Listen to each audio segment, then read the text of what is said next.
हमारे संत क्या कहते हैं?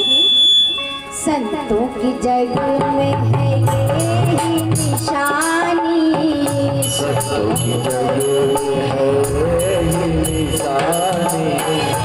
अच्छे कर्म और अच्छी हो वाणी, अच्छी कर्म और अच्छी हो वाणी। संतों की जग में है ये निशानी, संतों की जग में है ये निशानी। अच्छे वचन और मीठी हो वाणी, अच्छी वचन और मीठी हो वाणी। मोह और माया को दफन कर ले, मोह और माया को दफन कर ले। मोह और माया को दफन कर ले। रोज थोड़ा थोड़ा हरि का भजन कर ले, रोज थोड़ा थोड़ा हरि का भजन कर ले। मुक्ति का कोई तू जतन कर ले, मुक्ति का कोई तू जतन कर ले। रोज थोड़ा थोड़ा हरि का भजन कर ले, रोज थोड़ा थोड़ा हरि का भजन कर ले। रोज थोड़ा थोड़ा हरि का भजन कर ले, रोज थोड़ा थोड़ा हरि का। मुक्ति का कोई तो जतन कर ले, मुक्ति का कोई तो जतन कर ले। रोज थोड़ा थोड़ा हरि का भजन कर ले, रोज थोड़ा थोड़ा प्रभु का भजन कर ले। क्यों? संगत कर अच्छे लोगों की, दवा मिल जाएगी सभी रोगों की। जिंदगी को अपनी चमन कर ले, रोज थोड़ा थोड़ा हरि का भजन कर ले। संगत कर अच्छे लोगों की, क्यों जरूरी है? क्यों करना चाहिए अच्छे लोगों की संगति? कल आपने सुना कि कलयुग ने राजा परीक्षित को सिर्फ स्पर्श किया था। क्या वो कहता है कि जब राजा बिगड़ेगा तभी प्रजा बिगड़ेगी, और कहते हैं कि यदि किसी बुरे व्यक्ति का हम संग करते हैं, किसी गलत व्यक्ति का यदि हम संगत करते हैं, तो कभी न कभी कहीं न कहीं उसके संगत का असर हमारे पर अवश्य आता है। कलयुग ने तो राजा परीक्षित को सिर्फ स्पर्श किया था, राजा का मन बदल गया, राजा की बुद्धि विपरीत हो गई। राजा ने उसे क्षमादान दे दिया, राजा ने क्षमा कर दिया। क्या कहा? शरणागत कहूँ जे तजहि निज अनहित अनुमानी, तीनर पावर पापमयी तिनहि बिलोकत हानि। कहते हैं क्षमा बड़न को चाहिए और छोटन को उत्पात। राजा परीक्षित विचार करते हैं कि ये कलयुग ये मेरी शरण में आ गया है, और इसने मुझसे क्षमा मांगी है, मेरे पैर पड़ गया है, तो क्यों ना मैं इसे क्षमा कर दूं। उससे कहा भी कि तुम मेरे राज्य में नहीं रह सकते हो। उसने कहा, राजन, एक छत्र तो आपका राज्य है, मैं जाऊं भी तो मैं कहाँ जाऊं, मैं जहाँ जाऊंगा वहां पर आप मुझे दंड देने के लिए पहुंच जाओगे, इसलिए उसको स्थान बता दिए कि आप इन इन जगहों पर जाओ। उसने कहा, राजन, ये स्थान तो पहले से ही मेरे निर्धारित है, पर एक मेरे मन मुताबिक दे दो। कहा, क्या? तो कहने लगे, मुझे स्वर्ण में स्थान दे दो। राजा भूल गए कि मैं अपने सर पे स्वर्ण का मुकुट धारण किए हूँ, और वो कली का प्रवेश मुकुट में हो गया। कहते हैं, जहाँ पर अशुद्धता जीवन में आ जाती है प्यारे, तो हमारे जीवन में जब अशुद्धता आती है तो कहीं न कहीं काल की प्रवेशता वहीं से हो जाती है। क्यों? क्योंकि एक बात आती है, कहते हैं कि कलयुग जो है ना, कलयुग एक प्रकार से देखा जाए तो काल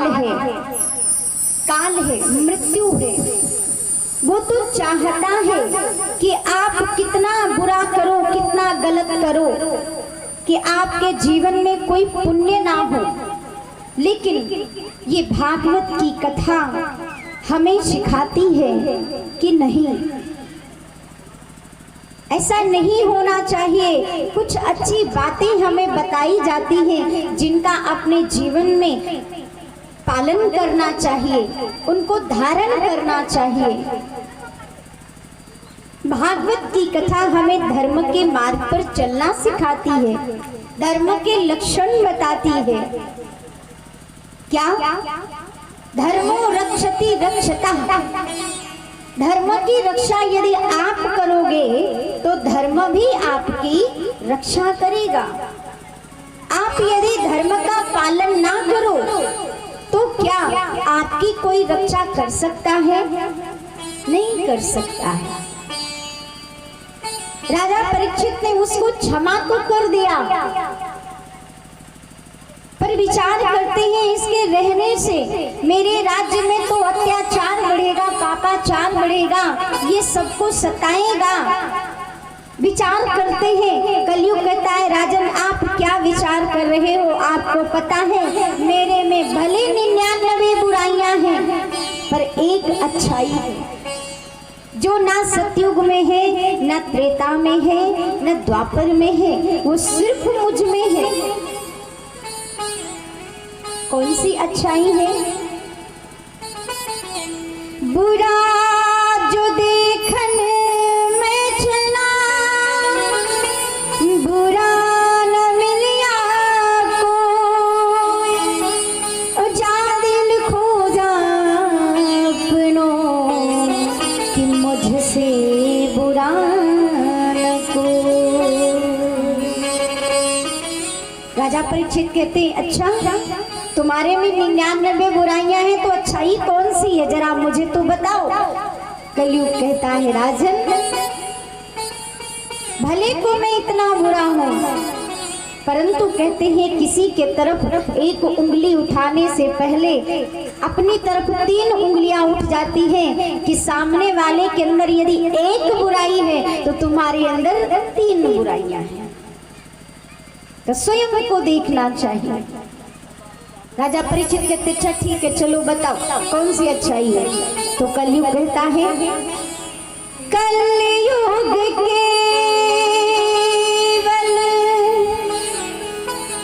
हरि गुण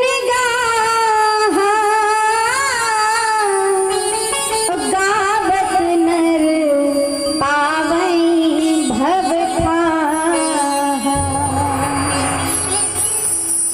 कलयुग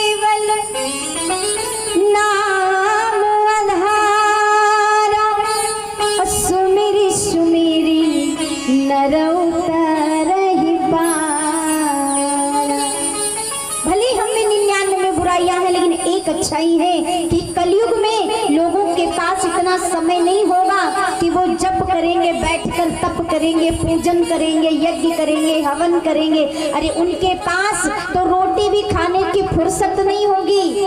तो केवल अंत में भगवान का यदि राम नाम ले लेंगे तो वो भविष्य पार हो जाएंगे, इस संसार सागर से तर जाएंगे। राम का नाम लेने से ये मुझ में अच्छाई है। बस एक बार जीव राम का नाम ले और भव से पार हो जाए। राम नाम सुमिरत एक बारा, अवतरहि नर भव सिंधु अपारा। बोलो राम सिया राम, सिया राम जय जय राम। बोल जाओ राम सिया राम, सिया राम जय जय राम। राम सिया राम, सिया राम जय जय राम।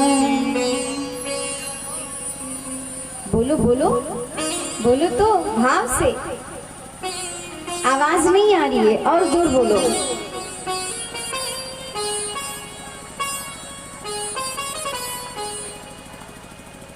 राम नाम अति मीठा है, राम नाम अति मीठा है। तो क्या कोई गाकर देख ले, आ जाते हैं राम, कोई बुलाकर देख ले। राम नाम अति मीठा है, कोई गाकर देख लो, आ जाते भगवान, कोई बुलाकर देख लो। राम नाम अति मीठा है। राम का नाम इतना मीठा है, इतना प्यारा है, कहते हैं कि बस नाम लेने की देरी है, भगवान तो बैठे हैं आपके पास आने के लिए। पर प्रेम से बुलाते नहीं तो भगवान आए तो कैसे आए? हाँ? आज राजा परीक्षित जी भी तो कहा अनशन पर बैठे हैं कि 7 दिनों में मेरा कल्याण कैसे हो। आपने कल कथा पूरी सुनी। राजा परीक्षित जी बैठे हैं, सिर्फ असर हुआ है कलयुग के स्पर्श का, श्राप लग गया। यहाँ पर आप सभी संगति करते हो। मैं एक बात कहना चाहती हूँ, हमेशा कहती हूँ कि संगति करो तो प्यारे अच्छे लोगों की करो, क्योंकि जीवन में आपके मित्र कितने हैं वो महत्वपूर्ण नहीं है, लेकिन आपके मित्र कैसे हैं वो महत्वपूर्ण है। कितने हैं वो जरूरी नहीं है, कैसे हैं वो जरूरी है। क्यों? क्योंकि मित्र हमारे जीवन को बनाने में एक अहम भूमिका निर्धारित करते हैं। कहते हैं 10 मूर्खों को दोस्त बनाने से अच्छा है एक ज्ञानी व्यक्ति को मित्र बना लिया जाए, दोस्त बना लिया जाए। एक बार एक भंवरे की दोस्ती गोबर में रहने वाली कीड़े अर्थात तो गोबरी से हो गई, गोबरी से हो गई। अब एक दिन गोबरी ने भंवरे से कहा कि आप मेरे घर भोजन पर आइए। ध्यान से सुनना सभी। गोबरी ने कहा भंवरे से कि आप मेरे घर भोजन पर आइए, निमंत्रण दिया। भंवरा बड़ा मगन होकर के चला अपनी सखी के वहां भोजन पर, और जब चला है भोजन करने के लिए निमंत्रण पर, तो महाराज जैसे ही पहुंचा तो उसको खाने को आज भोजन में क्या मिला? गोबर, गोबर मिला। और जब खाने के लिए गोबर मिला तो आज भंवरा बड़ा दुखी हो गया, बड़ा परेशान हो गया। भंवरा कहता है वो मित्रता भी की तो मैंने गोबरी से मित्रता की, तो आज मुझे खाने को क्या मिला? गोबर। कहाँ मैं पुष्पों पर बैठता हूँ, कहाँ मैं पुष्पों की सुगंध लेता हूँ, हर पुष्प का पराग पीता हूँ, रस, और आज मैं गोबर खा रहा हूँ। ऐसी मेरी किस्मत। ये दोष है तो सिर्फ मेरे मित्र का, मेरे संगत का। पर कोई नहीं, जो हुआ सो हुआ, पछताने से क्या फायदा। भंवरा विचार करता है, चलो इसने तो मुझे बुलाया, अच्छी बात है, लेकिन अब मैं इसको बुलाता हूँ अपने वहीं। भंवरे ने कहा गोबरी से कि मैं आपको निमंत्रण देता हूँ, कल आप मेरे घर आइए भोजन पर। गोबरी बड़ी प्रसन्न हो गई, बड़ी खुश हो गई। उसने कहा चलो अच्छी बात है, मैं आऊंगी, अवश्य आऊंगी। और आज वो गोबरी भंवरे के घर चली है भोजन पर। जब पहुंची है तो वहां पर भंवरे ने क्या किया? गोबरी को उठाकर एक गुलाब के पुष्प पर बिठा दिया। कहता है आप जितना जी चाहे आप इसका पराग पियो, सुगंध लो, इसका रस पियो, ये सारे पुष्प आपके लिए हैं। आज गोबरी बड़ी प्रसन्न है, कहीं इस फूल से उठकर उस फूल पर, वहां से उड़कर उस पुष्प पर, हर पुष्प का आज वो सुगंध ले रही है, उसका रस पी रही है, उसका पराग पी रही, सबका स्वाद ले रही है। कहीं चमेली, कहीं बेला, कहीं गुलाब, कहीं कुछ, हर पुष्प का सुगंध। बड़ी प्रसन्न है। शाम, इधर शाम को आई थी, सुबह हो गई, सुबह हो गई। अब तो प्यारे वो फूलों की सुगंध में मस्त हो गई है। एक पुजारी आया, पुजारी ने कुछ पुष्प तोड़े और ले जा करके भगवान के मंदिर में चढ़ा दिए। और जैसे ही सुबह वो फूल खिला भगवान के चरणों में, भंवरी ने, गोबरी ने देखा। गोबरी कहती है अरे वाह, यहाँ तो मैं भगवान के मंदिर में बैठी हूँ, साक्षात भगवान के मुझे दर्शन मिल रहे हैं। कितना मेरा अहो सौभाग्य कि आज मैंने भगवान के दर्शन किए। ये सब मेरे मित्र की वजह से संभव हुआ है। बड़ी खुश है, भगवान के दर्शन करती है। शाम हो गई, शाम को पुजारी आया, सारे पुष्पों को समेटा, मंदिर से सभी पुष्पों को उठाया और ले जाकर के गंगा जी में प्रवाहित कर दिया। आज तो वो गोबरी गंगा जी में स्नान करके डुबकी लगाते हुए चली जा रही है। भंवरा उड़ते उड़ते आया, कहता और कहो गोबरी कैसी हो? आज तो गोबरी कहती है अहो सौभाग्य, हो धन्य भाग्य मेरे कि आपके कारण आज मुझे साक्षात भगवान के दर्शन हुए। और तो और आज मैं गंगा जी में डुबकी लगा रही हूँ, मैं गंगा जी में स्नान कर रही हूँ। अरे ये तो बहुत ही पुण्य का काम हुआ। और अहो सौभाग्य मेरे कि समस्त जीवन के मेरे पाप नष्ट हो गए, मेरा तो जीवन ही धन्य हो गया, मेरा तो उद्धार हो गया, कल्याण हो गया। भंवरा प्रसन्न हो गया। गोबरी कहती है देखो आज मेरे मित्र के कारण, मित्र के वजह से आज मेरा उद्धार हो गया।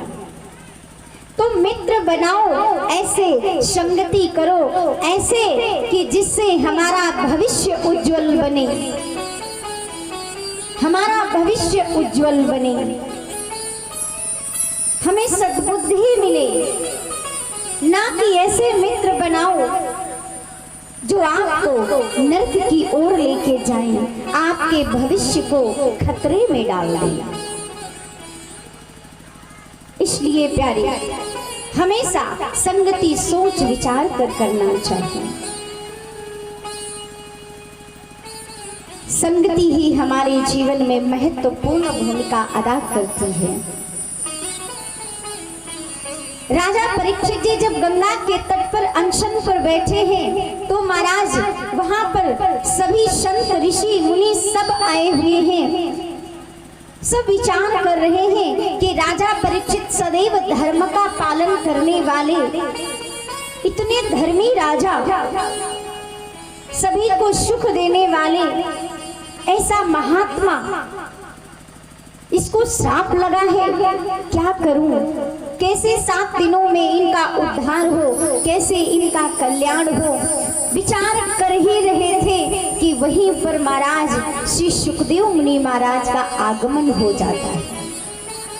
श्री सुखदेव मुनि महाराज का, श्री सुखदेव मुनि महाराज को जैसे ही सबने आते हुए देखा, आज सब उठकर खड़े हो गए। श्री सुखदेव मुनि महाराज को नमन वंदन प्रणाम किया, उच्च आसन पर बिठाया।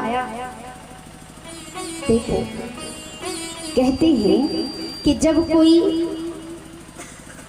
अच्छा कार्य करता है, जब आप नेक कार्य करते हो, धर्माचरण करते हो, शुद्ध आचरण का पालन करते हो, धर्म का पालन करते हो, सभी को सुख प्रदान करते हो, तो कोई न कोई आपकी कल्याण के लिए सोचता अवश्य है।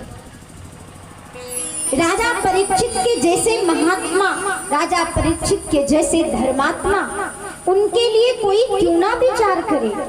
सब दुखी हैं, सारा संत समाज इकट्ठा है गंगा के तट पर कि राजा का उद्धार कैसे हो, सब विचार कर रहे हैं। लेकिन श्री सुखदेव मुनि महाराज के आगमन से सभी की चिंता दूर हो गई। श्री सुखदेव मुनि महाराज तो लोक त्यागी संत हैं, त्याग का भी परित्याग, उन्होंने तो अपनी एक लंगोटी तक का त्याग कर दिया है। क्योंकि जैसे ही श्री सुखदेव मुनि महाराज का जन्म हुआ, श्री सुखदेव मुनि महाराज तो अपने देह में नहीं है, देह भान से परे है, उपराम है। वो तो बस तुरंत नाल भी नहीं कटा था, नाल उठाया, कंधे पे डाला और चलते चल दिए।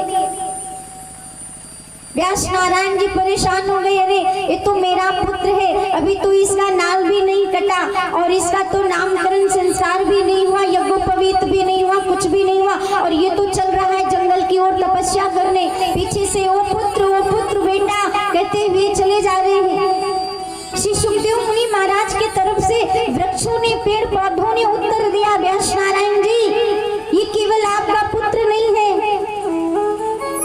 ये परमात्मा का, भगवान का एक अवतार है, ये सबके कल्याण के लिए अवतरित हुए। और महाराज कहते हैं तब व्यास नारायण जी आए तो कहते हैं जब संत हमारे जीवन में आते हैं तो हमारे हर मुश्किल का अंत निश्चित होता है। तुलसी संत सुअम्ब तरु फूल फलहि बरहे,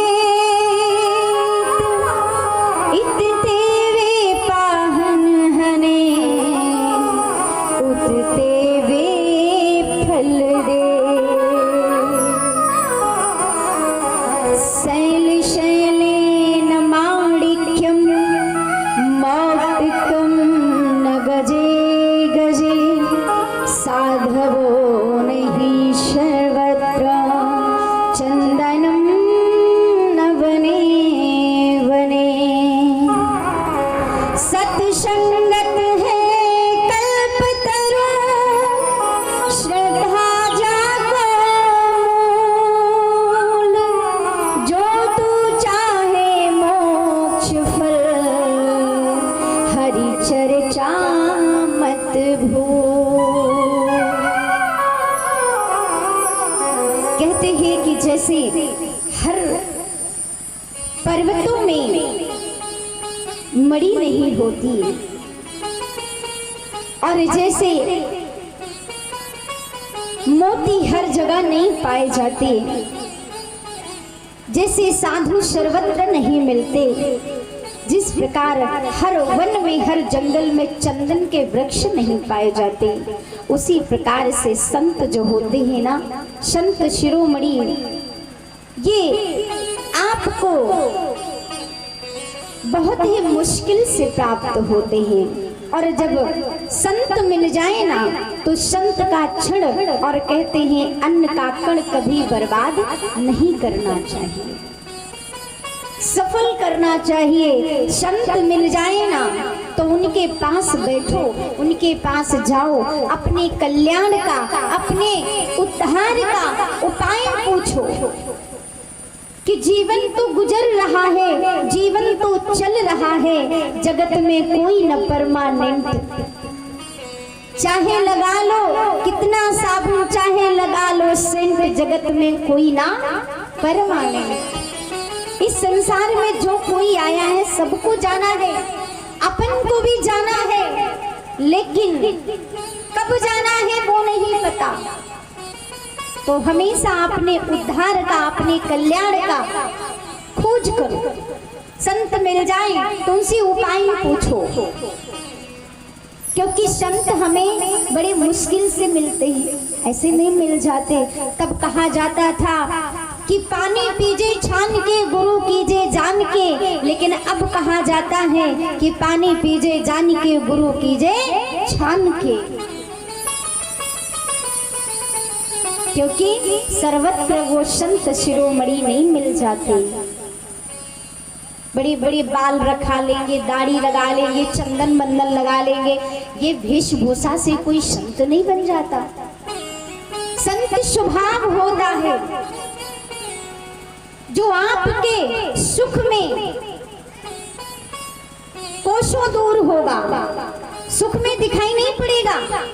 जो सुख में आप रहोगे तो वो नहीं आएगा, लेकिन जब आपके जीवन में दुख होगा, कोई समस्या होगी, तो वो संत सबसे पहले आपके पास आएगा। वो होता है संत। आपके दुख से दुखी हो जाए, आपके सुख में सुखी हो जाए, ऐसे होते हैं संत। संत का स्वभाव होता है निर्मल।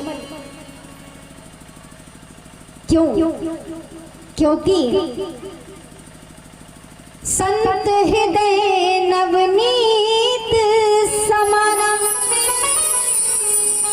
संत का जो हृदय होता है ना, वो माखन से भी कोमल होता है।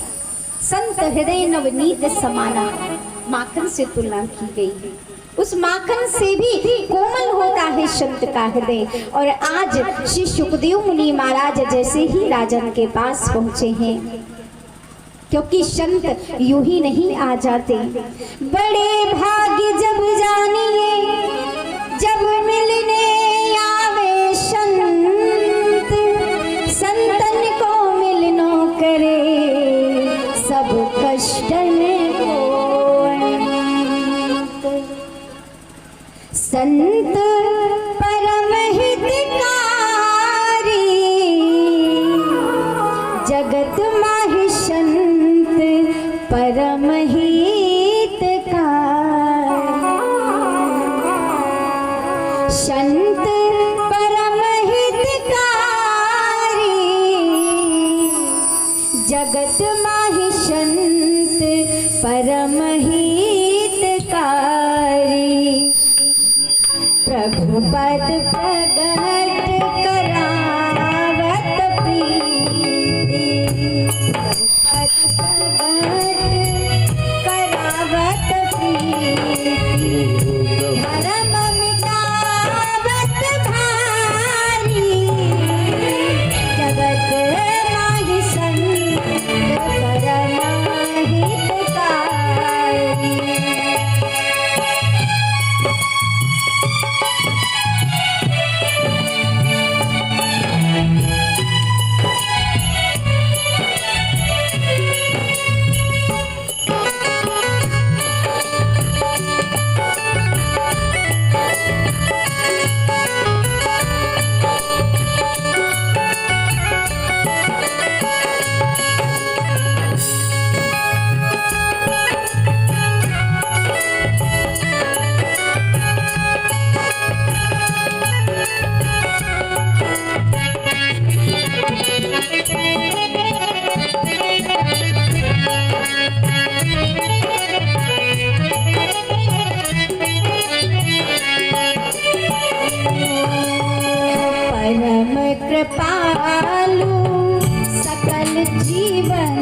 पर परम विश्वतारो सचर जीवन पर परम कृपालु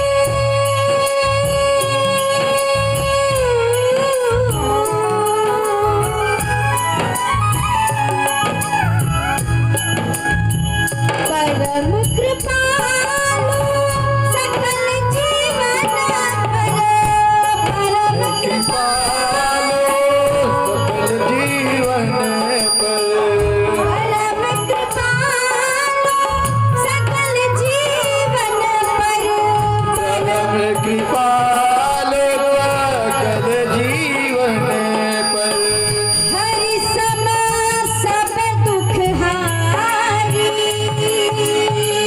हरि सम सब दुख हारी जगत माहि संत परम हितकारी जगत माहि संत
त्रिगुणातीत फिरत तानु त्यागी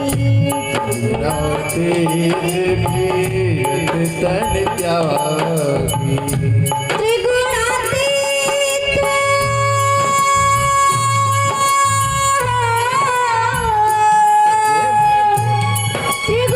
त्रिगुणातीत फिरत तानु त्यागी त्रिगुणातीत फिरत तानु त्यागी त्रिगुणातीत फिरत तानु त्यागी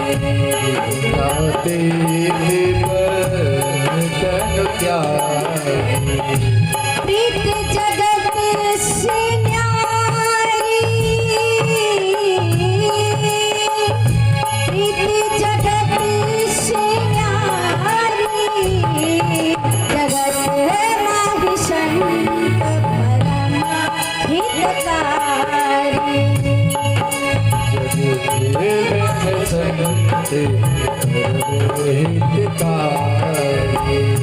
संत परम हितकारी संत परम हितकारी संत परम हितकारी जगत माहि संत परम हितकारी संत परम हितकारी संत परम हितकारी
हितकारी।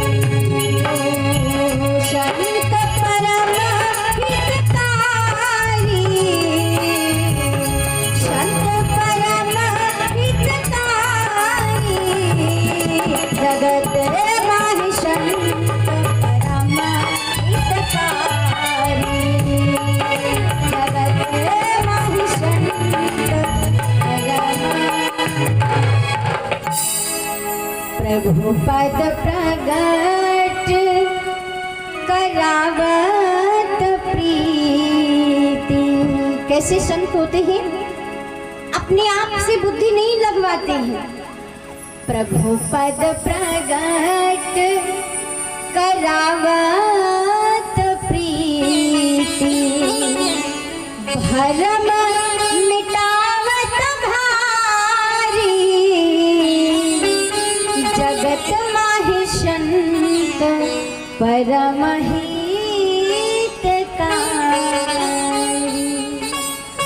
ऐसे हमारे संत शिरोमणि होते। आज जैसे ही श्री सुखदेव मुनि महाराज आए, राजा परीक्षित हाथ जोड़कर बैठ गए। राजा परीक्षित जी कहते हैं, प्रभु आप आए हैं, अहो धन्य भाग्य मेरे कि आप आए हैं। और अब तो अवश्य मुझे लगता है कि मेरे दुख का अंत हो जाएगा, मेरी इस समस्या का समाधान हो जाएगा। आप मुझे कुछ ऐसा बताइए कि इन 7 दिनों में उद्धार कैसे हो, कल्याण कैसे हो। अपने लिए राजा परीक्षित जी ने नहीं पूछा, अपने लिए नहीं पूछा। देखो, कोई व्यक्ति हो, कोई जीव हो तो सिर्फ अपना स्वार्थ देखता है कि मेरा भला कैसे। लेकिन राजा परीक्षित जी ने अपने लिए नहीं पूछा। उन्होंने क्या कहा? कहते हैं जीव का जन्म भी इन्हीं 7 दिनों में होता है, मरण भी इन्हीं 7 दिनों में ही होना है। 7 दिन की ही जिंदगानी है। तो यदि मनुष्य अपने, जिसका अंत समय नजदीक में हो, तो मनुष्य अपने कल्याण करने के लिए क्या करे? मनुष्य स्वयं का उद्धार कैसे करे? जब अंत समय पास में हो तो उसे क्या करना चाहिए? राजा परीक्षित जी ने प्रश्न किया है। तो श्री सुखदेव मुनि महाराज कहते हैं, राजन आपने बहुत सुंदर बात पूछी है, क्योंकि जो आया है सो जाएगा। राजा रंग फकीर कोई यहाँ अमर होकर नहीं आया है, कोई हमेशा के लिए नहीं आया है। जाना हम और आप सबको है। श्री सुखदेव मुनि महाराज कहते हैं, राजन ये जो पंच तत्व का शरीर है ना, ये यहाँ ही छोड़ जाना है। एक ना एक दिन सबको जाना है, ये विनाश हो जाएगा। लेकिन फिर भी हर जीव, हर मनुष्य इस 5 तत्वों के शरीर में ही मोह में पड़ा हुआ है। इसी को सजाने में, इसी को बनाने में, इसी के मोह में। किसी किसी को तो अपने बालों से बड़ा प्रेम होता है कि नहीं होता है? बड़ा अपने बालों से प्रेम होता है।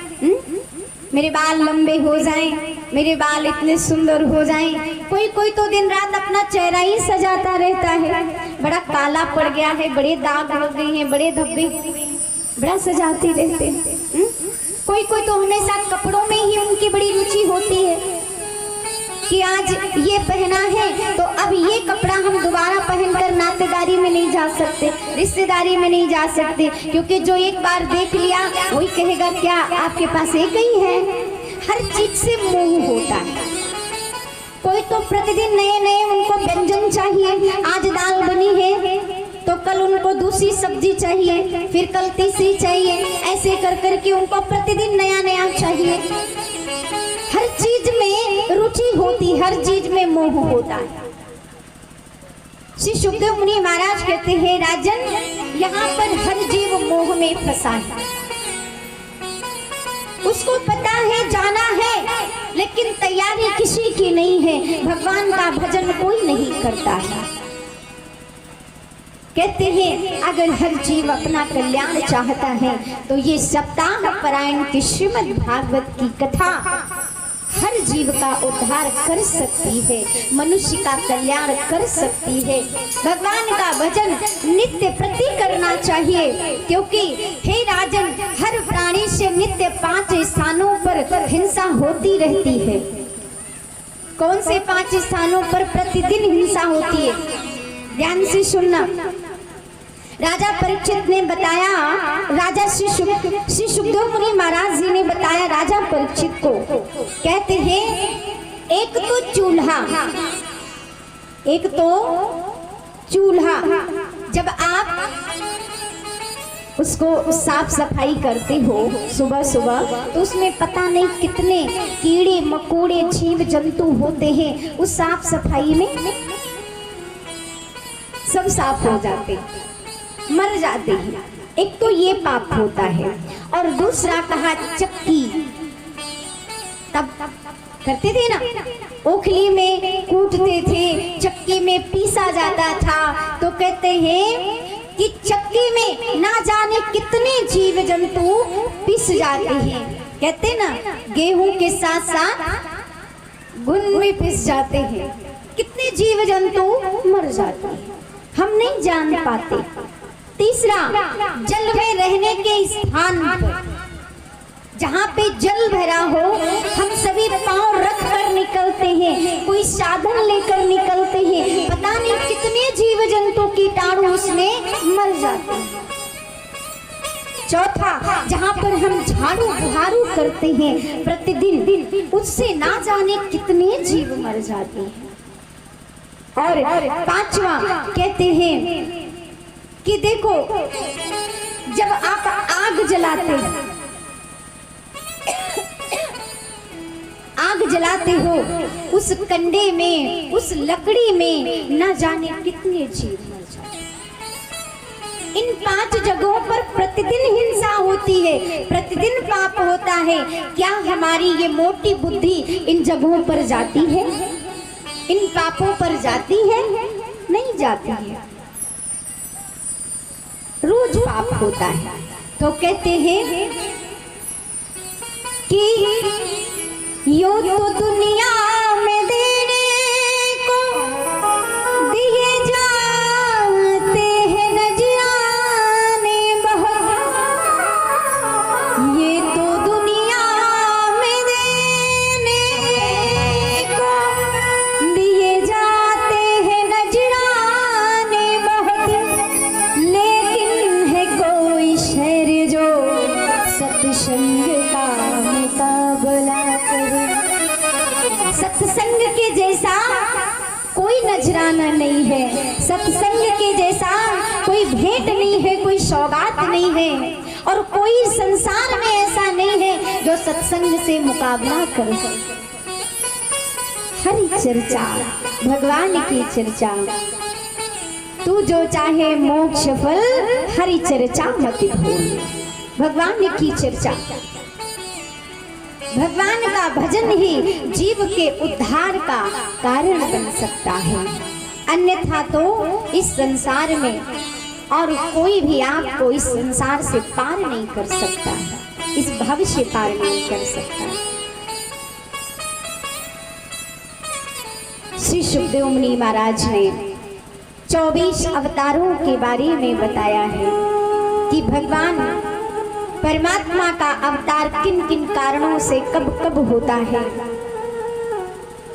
24 अवतार मुख्य बताए गए हैं, जैसे कि कपिल भगवान का अवतार, नर नारायण का अवतार, दत्तात्रेय का अवतार, बुद्ध भगवान का अवतार, श्री रामचंद्र भगवान का अवतार, श्री कृष्ण का अवतार, कच्छप अवतार, मोहिनी अवतार, मत्स्य अवतार, वाराह अवतार, नारद का अवतार, ये सब भगवान के 24 अवतार हैं। नरसिंह अवतार, हाँ, भक्त प्रहलाद को बचाने के लिए भगवान नरसिंह अवतार लिए। और अंत में 24वां अवतार होगा कल्कि के रूप में। संबलपुर ग्राम में एक ब्राह्मण के यहाँ कल्कि अवतार में भगवान आएंगे। 24 अवतारों के बारे में बताते हैं। तो राजा परीक्षित जी कहते हैं, प्रभु आप मुझे वाराह अवतार के बारे में बताइए कि भगवान को वाराह अवतार क्यों लेना पड़ा। तो श्री सुखदेव मुनि महाराज बताते हैं, श्री सुखदेव मुनि महाराज कहाँ से आए, ये कौन है, इनके बारे में भी वैसे तो अलग अलग ग्रंथों में अलग अलग कथा है, लेकिन भागवत में कुछ इस प्रकार कथा आती है कि एक बार एक सभा में एक प्रश्न उठा कि संसार में 3 लोक 14 भुवन में सबसे महत्वपूर्ण वस्तु क्या है। किसी ने कहा सोना, किसी ने कहा चांदी, किसी ने कहा हीरा, किसी ने कहा मोती। जिसके पास जो चीज है उसने वो बताया। पर वहीं पे कुछ संत शिरोमणि बैठे थे, उन्होंने कहा सबसे यदि महत्वपूर्ण चीज है। नारद जी भी बैठे थे, कहा कि यदि महत्वपूर्ण चीज है तो वो है प्रेम। बोले प्रेम कैसे, तो कहते हैं बिल्कुल प्रेम है, क्योंकि यदि देखना है तो देखो हमारे भगवान नारायण और मैया लक्ष्मी, सदैव मैया लक्ष्मी जी भगवान श्री नारायण के पांव दबाती हैं। प्रेम ही तो है, अन्यथा ये संसार ही ना रुका होता। प्रेम की बदौलत तो संसार टिका है। फिर वो प्रेम चाहे जिस रूप में हो, भाई बहन का हो, पति पत्नी का हो, मित्र का हो, चाहे जैसा भी, प्रेम तो प्रेम है।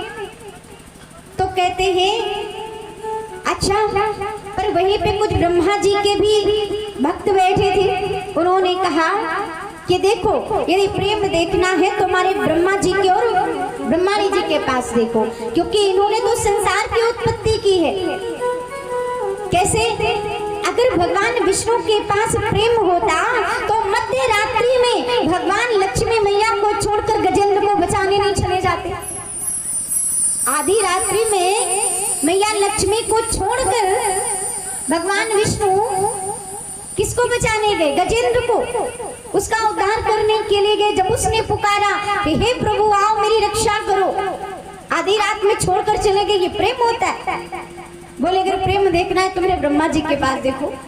ब्रह्मा जी कहते देखो दुनिया को बनाया है ब्रह्मा जी ने, तो प्रेम है तभी तो रचे इस सृष्टि को। नारद जी कहते हैं अरे इनके पास भी प्रेम कहाँ से होगा, ये तो हमेशा प्रजा की, ये तो हमेशा सृष्टि के रचना के कार्य में ही व्यस्त रहते, इनके पास समय भी है ब्रह्मांड के लिए। तो वहां पर शंकर जी के कुछ गण बैठे थे। शंकर जी ने कहा, गणों ने कहा प्रेम देखना है तो मेरे महादेव के पास देखो। कैसे, महादेव के पास इसलिए क्योंकि महादेव देवों के देव महादेव कहे जाते हैं। सबके सब देव स्वयं महादेव जी के पास आते हैं। ब्रह्मा विष्णु भी महादेव के पास आते हैं। महादेव जी कहीं कैलाश से उतर कर नहीं जाते। देखना है तो वहां पर देखो। और इसका उदाहरण भी है। क्यों कहते हैं महादेव जी के पास मस्तक में अग्नि का तीसरा नेत्र है, तो जटाओं में गंगा की धार है। और कहते जल और अग्नि एक साथ कभी दोनों नहीं रह सकते हैं, लेकिन महादेव के मस्तक में अग्नि है और जटाओं में गंगा है। और तो और गले में नाग है, गले में नाग है और उनकी सवारी वृषभदेव है, नंदी जी महाराज हैं। और उनके पुत्र की सवारी चूहा है, मूषक राज है। और कहने लगे और तो और महादेव के गले में कालिया नाग है, शेष नाग है और उनके पुत्र कार्तिक की सवारी गरुड़ है। जबकि नाग और गरुड़, सर्प और मोर में, गरुड़ में कट्टर दुश्मनी होती है, शत्रुता होती है। और तो और महादेव की सवारी नंदी और मैया भवानी देवी मैया पार्वती की सवारी सिंह है। अब बताओ, उदाहरण प्रत्यक्ष प्रमाण है ना प्रेम के। यदि प्रेम ना होता तो ये शत्रु आपस में और साथ रहते कैसे? बोले हाँ ये बात तो सही। नारद जी कहाँ बैठने वाले, नारद जी के मन को ये बात लग गई। नारद जी कहते अच्छा, क्योंकि नारद जी तो बड़े प्रेमी हैं भगवान नारायण के। नारद जी को ये बात हजम होने वाली का है। नारद जी कहते अच्छा ठीक है, अगर हमने भी मैया पार्वती और भोलेनाथ में लड़ाई न करवा दी तो मेरा भी नाम नारद नहीं। अब नारद जी तो इंतजार ही कर रहे थे कि कब भोलेनाथ कैलाश से कभी इधर उधर हो कि हम जाएं। अब एक दिन रोज जाते हैं नारद जी, रोज जाते हैं और दूर से देखकर वापस चले आते हैं, क्योंकि भोले बाबा कैलाश पर बैठे। एक दिन गए तब देखते आज भोले बाबा है नहीं, मतलब कहीं गए। और जैसे गए नारायण नारायण, मैया पार्वती आई। अरे वाह नारद जी बड़े दिनों बाद आए, क्या बात है, आइए आइए। बुलाया, कैसे आए नारद जी बताइए। भोले बाबा नहीं दिख रहे। हाँ आज कुछ गए हैं कहीं काम से। अच्छा बता के नहीं गए? बोले नहीं बता के तो नहीं गए, बस किसी काम से गए हैं बाहर। अच्छा ठीक है, और क्या हुआ आप बताइए तो, कैसे आना हुआ, क्योंकि आप बिना कार्य के तो कभी आते ही नहीं हो, कोई बात तो जरूर है। नारद जी कहते कुछ पर्सनल बात थी जो भोले बाबा को बतानी थी। कहते पर्सनल बात? अरे हमारे और भोले बाबा में कभी कोई पर्सनल बात रहती ही नहीं, ऐसी कोई बात ही नहीं है जो भोलेनाथ हमें ना बताए। मैया पार्वती कहती हम दोनों में कभी पर्सनल नहीं रहता, जो भोलेनाथ जानते हैं वो मैं जानती हूँ, आप मुझे बताओ मैं भोले बाबा को बता दूंगी। नारद जी कहते नहीं ऐसा कुछ नहीं है, देखो हर पुरुष अपनी पत्नी से कुछ न कुछ छुपाता जरूर है। हर पुरुष अपनी पत्नी से कुछ न कुछ छुपाता अवश्य है। मैया पार्वती कहती अरे नहीं नारद जी आप नहीं जानते हो, हमारे महादेव बड़े भोले हैं, वो हमसे कुछ नहीं छुपाते। कहते सच मैया? बोले हाँ। कहते हैं पर एक बात पूछूं, क्या आपने कभी ये पूछा है कि जो भोले बाबा गले में मुंडों की माला पहनते हैं वो किसकी है? बोले वो तो नहीं पूछा। बोले फिर कभी पूछना। अरे आप कभी ये विचार करी हो कि भोले बाबा हमेशा वर्षे के वर्षे बने रहते हैं और आपका हमेशा जन्म होता है मृत्यु होती है, जन्म होता है मृत्यु होती है? कभी विचार किया है? आप जितनी बार जन्म ली हो ना, जितनी बार आपकी मृत्यु हुई है ना, उतने जन्मों की वो मुंडों की माला, आपके मुंडों की माला भोलेनाथ अपने गले में धारण करते। कभी बताया? मैया पार्वती कहती हो अच्छा ऐसी बात है? बोली हाँ। और पता है कि भोलेनाथ की कभी मृत्यु क्यों नहीं होती है? हमेशा आप ही की मृत्यु क्यों होती है? क्यों? भोलेनाथ को अमर कथा पता है। आपको कभी अमर कथा सुनाई? अगर आपको अमर कथा सुनाते तो आप भी अमर हो जाती, आपका बार बार ये जन्मना मरना नहीं होता। मैया पार्वती कहती अच्छा ये बात है, आज पता चला। अब कहते हैं नारद जी मैया पर मैं आया था ये मत बताना, काम हो गया। नारद जी कहते नारायण नारायण। गए, अब इधर चले गए नारद जी, और जैसे ही महाराज भोले बाबा आए। अब भोले बाबा जब आए ना तो आओ ना भगत न स्वागत न सत्कार। अब भोले बाबा कहते हम गए थे तब तो बड़ा अच्छा अच्छा सब कुछ था, अब हम आए तो महाराज ये क्या, न कोई दरवाजे पर स्वागत, ना कोई लेने आया, ना तो कोई आओ भगत, कुछ भी नहीं। अब तो भोले बाबा जब गए तो देखे क्या, ये पार्वती मैया तो बोल भी नहीं रही, वो तो चुपचाप बैठी है, कुछ बोल भी नहीं रही। भोलेनाथ सोचे क्या कहूँ मैं, कैसे कहूँ, समझ में नहीं आ रहा है भाई किस बात की रुष्टता हो गई। भोले बाबा कहते बात तो शुरू करनी ही पड़ेगी। भोले बाबा ने कहा देवी आप आज कुछ भूल गई हो। बोले क्या? कहते ना आज कहीं गणेश नहीं दिखाई दे रहा है, कहाँ गया? बोले मुझे क्या पता, गया होगा कहीं खेलने के लिए। भोले बाबा सोचे क्या बात हो गई, गए थे तो बड़ी खुश खुश थी और वापस आए तो इतना क्रोध। थोड़ी देर के बाद कहते कार्तिक नहीं दिखाई दिया। बोले हमें क्या पता, गया होगा कहीं घूमने, मुझे क्या पता। क्या मैं हरदम पल्लू में बांध के रखूं?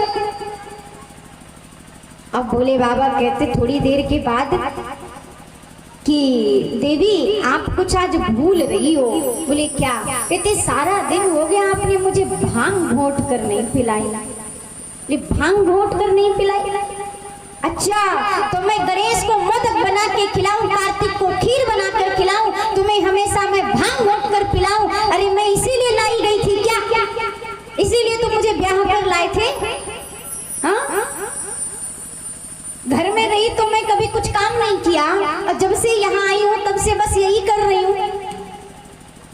अब तो जैसे कहा, देवी आज बड़ी नाराज हो, क्या बात हुआ, कुछ तो बताओगी? मैया पार्वती कहती है, बोले बाबा पहले ये बताओ अमर कथा क्या है? बोले बाबा कहते हो अमर कथा के बारे में किसने बता दिया? नेत्र बंद किए, सब देख लिया। अच्छा, ये सब कारीगरी किसकी है? नारद जी की है। सब ये किया धरा नारद जी का है। बोले बाबा कहते रे देवी अब तक नहीं सुनाई तो क्या हुआ, अब सुना देंगे। मैया पार्वती कहती अब तो सुनाना ही पड़ेगा, लेकिन ये बताओ अब तक काहे नहीं सुनाई? अब तक काहे नहीं सुनाई? बोले बाबा कहते ये तो बड़ी मुसीबत। कहते अच्छा कोई बात नहीं है, अमर कथा सुनने के लिए देवी उसमें कुछ ना कुछ नियम होते हैं, संयम होते हैं। कथा ऐसे ही नहीं सुनी जाती, उसके कुछ नियम होते हैं जिन नियमों का पालन करना होता है। यदि उन नियमों का पालन ना किया जाए तो महाराज कथा फल प्रदान नहीं करती है। क्या लगे कौन से नियम? बोले बाबा कहते हैं कि देखो ऐसी ये कथा है, क्योंकि महिलाओं के अंदर एक आदत होती है, जो बात यहाँ सुनेंगी वो बात बताएंगी जरूर जाके। बोले बाबा कहते बस इसी कारणवश हमने अमर कथा नहीं सुनाई। पता नहीं हम आपको सुनाएं, आप किसी और को सुना दो। तो मैया कहती है मैं नहीं सुनाऊंगी, आप सुनाओ तो सही। अच्छा ठीक है। आज मैया पार्वती को ले जाकर के भोले बाबा कल्प वृक्ष के नीचे बैठे हैं और ये अमर कथा सुनाना प्रारंभ करते हैं। उसके पहले भोले बाबा कहते हैं देवी मैं कथा सुनाती सुनाती किसी प्रसंग में इतना लीन हो जाऊं कि मुझे स्वयं पता ना चले, तो इसलिए आप बीच बीच में हूँ स्वामी हूँ स्वामी हूँ स्वामी की हुंकारी देती रहना, जिससे कि ये आवाज मेरे कानों में पड़ती रहेगी तो मुझे ये पता चलेगा कि तुम कथा सुन रही हो, है ना।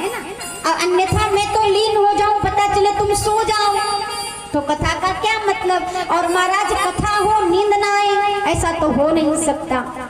क्योंकि जब कुंभकर्ण को भगवान ने मारा तो कुंभकर्ण की पत्नी थी निद्रा देवी, तो निद्रा देवी भगवान राम के पास गई। अब निद्रा देवी कहती है कि प्रभु आपने मेरे पति को तो मार दिया, अब बताओ मैं कहाँ जाऊं। तो भगवान राम कहते जहां पर मेरी कथा होती हो और जो सो रहा हो उसके सर पे बैठ जाना, कहना यही तुम्हारा पति है। तब से निद्रा देवी कथा में आती अवश्य है, और जिसे थोड़ा सा भी मुरझाया हुआ देखती है उसी के सर पे बैठ जाती है, वो कुंभकर्ण होता है। तो वो कथा फल प्रदान नहीं करती है। इसलिए कथा में आओ तो कभी सोना नहीं चाहिए। एक रुमाल लेकर आओ, जब भी सुस्ती लगे उसे गीला करो और उसे मुंह बार बार पोंछते जाओ, तो निद्रा भाग जाएगी, सुस्ती भाग जाएगी। अब कहा कि क्या करना चाहिए, तो इधर आज भोले बाबा कथा सुनाने के पहले 3 बार ताली बजाते हैं। देखो ताली बजाने का इसीलिए एक प्रावधान है, ताली बजाना चाहिए। क्यों बजाना चाहिए? हमारी सुस्ती तो भागती ही है और अन्य बहुत सारी बीमारियों का भी नाश हो जाता है ताली बजाने से, इसलिए ताली बजाना चाहिए। और कहते हैं कि जिनके पास पाप होते हैं ना, ताली बजाने से पाप भाग जाते हैं। जब ताली बजाते हो तो पाप भाग जाते हैं, और तो जाते कहाँ हैं? तो जो नहीं बजाता है ना उसके ऊपर बैठ जाते हैं। इसलिए ताली अवश्य बजाना चाहिए। जब भी भजन हो, जब भी कीर्तन हो तो ताली जरूर बजाना चाहिए। भोले बाबा ने 3 बार ताली बजाई। पहले ताली बजाई तो जितने भी वहां पर जीव जंतु पशु पक्षी जो भी थे सब उड़ उड़ करके भाग कर जाने लगे, सब जाने लगे वहां से, कैलाश को छोड़ दिया। और दूसरी बाबा ने जब ताली बजाई तो मंद मंद सुगंधित पवन बहने लगी, क्योंकि वातावरण शुद्ध होता है, तो वातावरण शुद्ध पवित्र हो गया। और तीसरी ताली बजाई तो भोले बाबा का त्रिशूल उठा और कैलाश पर्वत के 3 चक्कर लगाए। निरीक्षण किया कि कोई भी जीव जंतु पशु पक्षी कोई चुप के बैठ करके चुप कर कोई कथा को सुनेगा क्या नहीं। इसलिए कैलाश का निरीक्षण किया और ऐसा करके त्रिशूल आ गया। इसलिए ताली जरूर कथा से पूर्व बजाई जाती है। भोले बाबा ने भी ताली बजाई। तो महाराज अब भोले बाबा कथा सुनाना प्रारंभ करते हैं, और जैसे ही कथा सुनाना प्रारंभ करते हैं ऊपर कल्प वृक्ष के ऊपर एक सूवे का अंडा रखा हुआ था। सूवे का अंडा मतलब तोते का अंडा, और उसी समय वो फूट जाता है, उसमें से एक सूक बालक निकलता है, छोटा सा तोते का बालक। अब वो कल्प वृक्ष पर बैठा हुआ नीचे देख रहा है मैया पार्वती और भोले बाबा मस्त कथा में मगन हैं। मैया पार्वती थोड़ी देर तो हूँ स्वामी हूँ स्वामी हूँ स्वामी करती हैं, और थोड़ी देर के बाद निद्रा देवी आ गई। अब सूक बालक सोच रहा है कि अरे मैया पार्वती तो सो गई और इतनी सुंदर कथा चल रही है, अगर ये हुंकारी नहीं देगा, कोई नहीं लगाएगा तो भोले बाबा कथा सुनाना बंद कर देंगे, और जब कथा सुनाना बंद कर देंगे तो इतनी सुंदर कथा हम दोबारा कहाँ सुनने को पाएंगे। तोते की एक खासियत होती है कि जो बात वो बार बार सुनता है ना वो उसको उतार लेता है। अब मैया पार्वती बार बार कह रही थी हो स्वामी हो स्वामी हो स्वामी, तोते ने वही उतार लिया, कहना शुरू कर दिया हो स्वामी हो स्वामी हो स्वामी। अब जैसे कहना शुरू किया कथा पूरी हो गई। भोले बाबा जब उठे तो भोले बाबा देखते हैं देवी मैया तो सो रही है, तो ये हुंकारी कौन दे रहा था।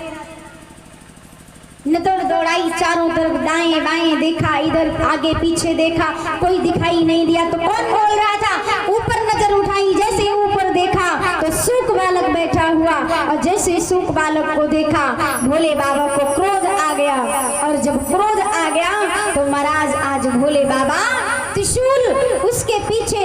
अब जब उसने देखा कि त्रिशूल मेरे पीछे आ रहा है, सूक बालक उड़ा, और जैसे उड़ा महाराज वो देवताओं के पास गया, सबके पास 3 लोक 14 भुवन सब घूम लिया, लेकिन उसकी रक्षा करने वाला कोई नहीं मिला। क्यों नहीं मिला? कहते हैं कि असुरों से देवता, अगर दैत्यों से पीछा पड़े तो देवताओं के पास जाओ, और जब देवता पीछे पड़ जाए तो किसके पास जाओ, तो किसके पास जाओ, तो कहा संतों के पास जाओ। क्योंकि अगर देवता भी पीछे पड़ जाए तो संत भगवंत ऐसे होते हैं जो आपकी रक्षा कर सकते हैं। ये तो महादेव का त्रिशूल पीछे पीछे आ रहा है, इससे कौन रक्षा करेगा, कोई बचा सकता है? कोई नहीं। ब्रह्म मुहूर्त था, सुबह सुबह का समय था। इधर वेद व्यास जी की धर्म पत्नी अरुणी देवी सुबह सुबह उठी थी कुटिया के बाहर, एकदम मुंह खोल के जमाई ली, और जैसे जमाई ली वो सूक बालक आया मुंह के द्वारा सीधे पेट में, सीधे गर्भ में चला गया।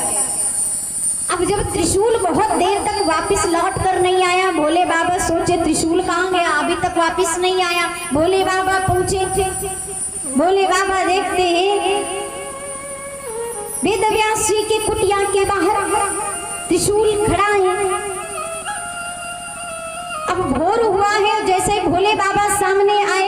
वेद व्यास जी कहते हो सौभाग्य हमारे, सुबह सुबह महादेव जी के दर्शन, क्या बात, कैसे आए महादेव जी, बड़े मेरे तो भाग्य खुल गए। महादेव जी कहते प्रशंसा बंद हो गई हो तो हम कुछ बोले? बोले कहो। वेद व्यास जी कहते एक तो पहली बार हमारे दरवाजे आए, ऊपर से इतने क्रोधित, बात क्या है? भोले बाबा कहते एक चोर आया है, तुम्हारी कुटिया में गया है। चोर? बोली हाँ। कहते मेरे कैलाश से चोरी करके भागा। वेदव्यास जी कहते आपके कैलाश से, और वो भी चोरी, काहे की चोरी करेगा? मतलब ना तो आपका कोई महल है जो कहो सोना चांदी लेके भागा हो, ना तो कोई बर्तन है जो कहो कोई बर्तन उठा के भागा हो, हाँ? और ना तो कहो कि भाई कोई जांज मजीरा है जो लेके भागा हो। अरे बात रही भांग धतूरा की, तो हाँ वो कैलाश पर है क्योंकि आप खाते पीते हो, तो भांग धतूरा की यदि चोरी की तो कोई इतनी बड़ी चोरी नहीं है जो आप उसको मृत्यु दंड दो। बोले बाबा कहते मुझे मृत्यु दंड देना है, चोर को पकड़ने आया हूँ, आपकी कुटिया में गया है। भोले बाबा कहते भांग धतूरा की चोरी और तो उसको मृत्यु दंड।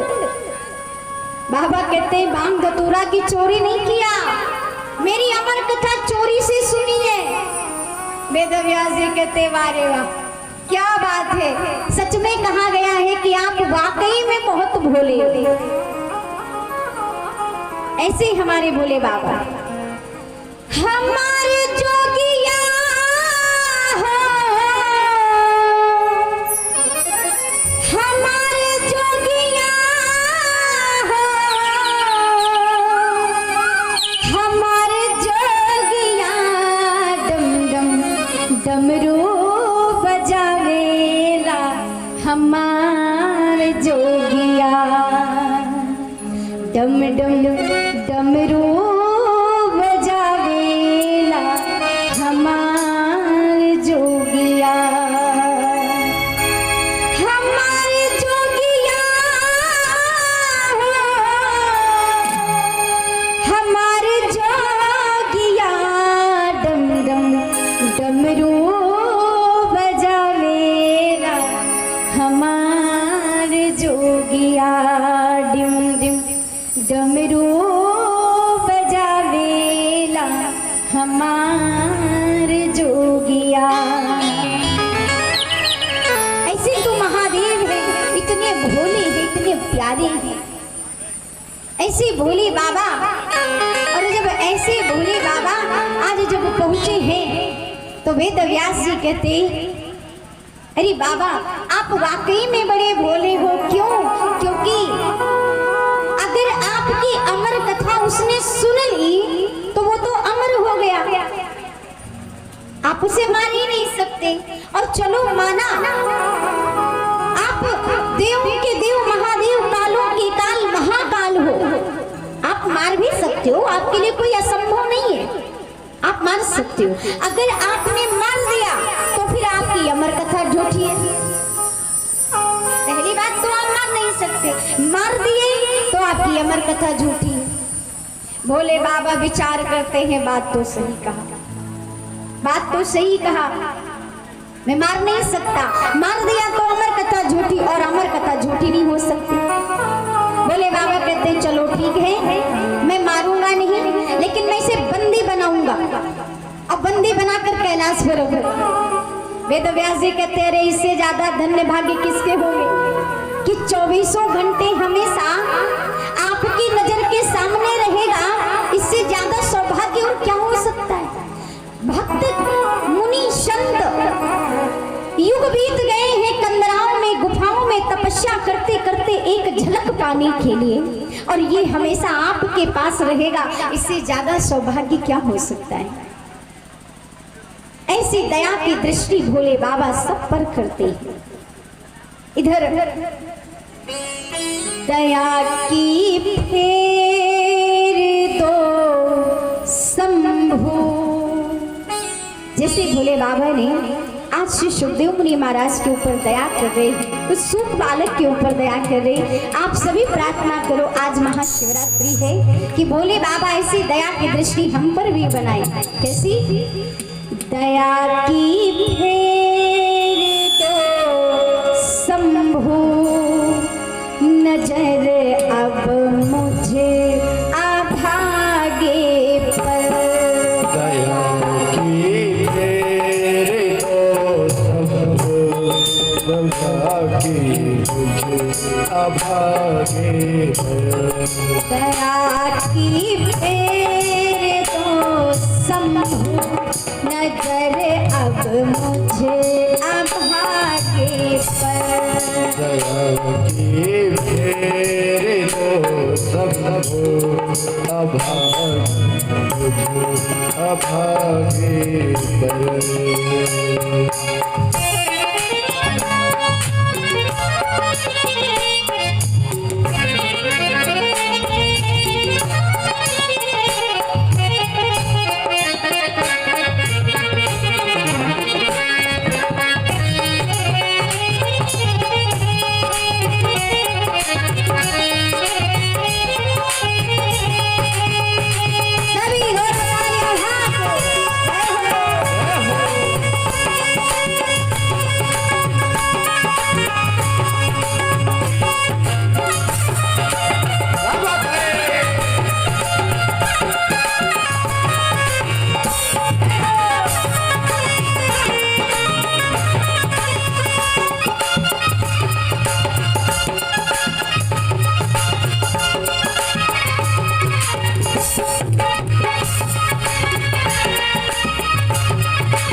दाताओं का दाता है।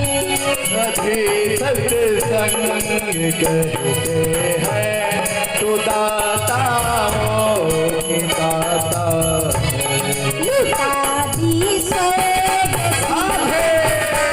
लुटा दी स्वर्ग सी लंका दशानन के इशारे लुटा दी स्वर्ग सी लंका दशानन के इशारे पर दया की फेर दो शंभु नजर आभागे पर नजर अब मुझे आभागे पर नजर अब मुझे आभागे।